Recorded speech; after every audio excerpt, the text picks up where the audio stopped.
Mark your calendars. June 17th, 8 a.m. I'll be able to share my hands-on impressions as well as full details on the new Nissan Leaf, right? We're on our third generation now. It's been 15 years since it was first introduced. Guess what Nissan just did? All right, they just opened the water faucet a little bit and have given us some updates here on the Nissan Leaf that I wanted to share ahead of when my embargo ends. All right, so some of this stuff that I thought was going to be under embargo, well, I'm still technically under embargo and I'm not going to release my video until the 17th. However, if Nissan says here's the details, then here's the details. I'm not under embargo, at least when it comes to the things that they have just made public. All right, so I'm gonna put on the headphones and we're gonna listen together on what they just published. All elements have been optimized to support efficiency.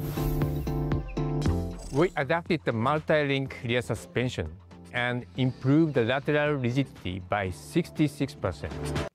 All right, so to my understanding, this is on the same platform as the Aria, and it adopts very much the same rear suspension as the Aria as well, which is a bigger, more expensive EV.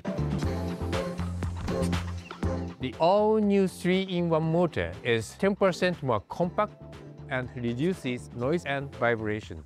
We have higher peak torque on select variants. There's your horsepower numbers, 214 horsepower, and 261 pound-feet of torque. Sounds pretty good to me. Keep in mind, the previous Nissan Leaf also had 214 horsepower with a larger battery pack. I think it had around 250 pound-feet of torque, so we get more torque, same power, but you're gonna have way better efficiency, smoothness, and quietness. Thanks to the CMF-EV platform, we reduced the turning radius by 10 centimeters. The all-new third-generation Leaf is easier to maneuver. We moved the air conditioning unit into the engine bay and created more space in the cabin. The flat floor also gives front passenger more room.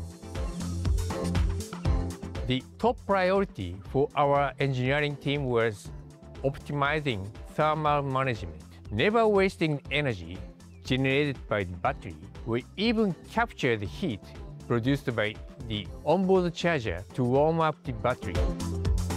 Combined, these changes ensure very smooth, quiet, and enjoyable drive. So the Nissan Leaf with these upgrades just went from like test, it seemed like it was a test EV. It was not competitive at all. They didn't update it until now, really, to be competitive in today's standards. I mean, there's just so many upgrades to this, and I'll talk about those in my video coming out. But as they just stated, like the thermal management of the battery and the motors is going to be night and day compared to the previous generation's air-cooled batteries. Like in hot climates and cold climates, this battery pack on the new Leaf is going to be leaps and bounds better than the old air-cooled batteries. So I'll be able to share range, my impressions on the interior and exterior. I'll be able to share grades in just a few days from now. But I just wanted to get this quickly out there because this news is, well, as far as I'm aware, it's breaking news on the new Nissan Leaf. These power figures, 214 horsepower, a little over 260 pound-feet of torque. It seems like it's multiple generations past the second generation Nissan Leaf. All right, and they said they even made it smaller.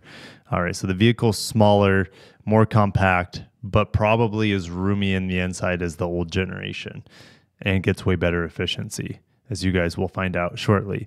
All right, thank you guys. I'll see you on June 17th, 8 a.m. for my full breakdown of the details and my impressions with my hands-on experience. Have a great day.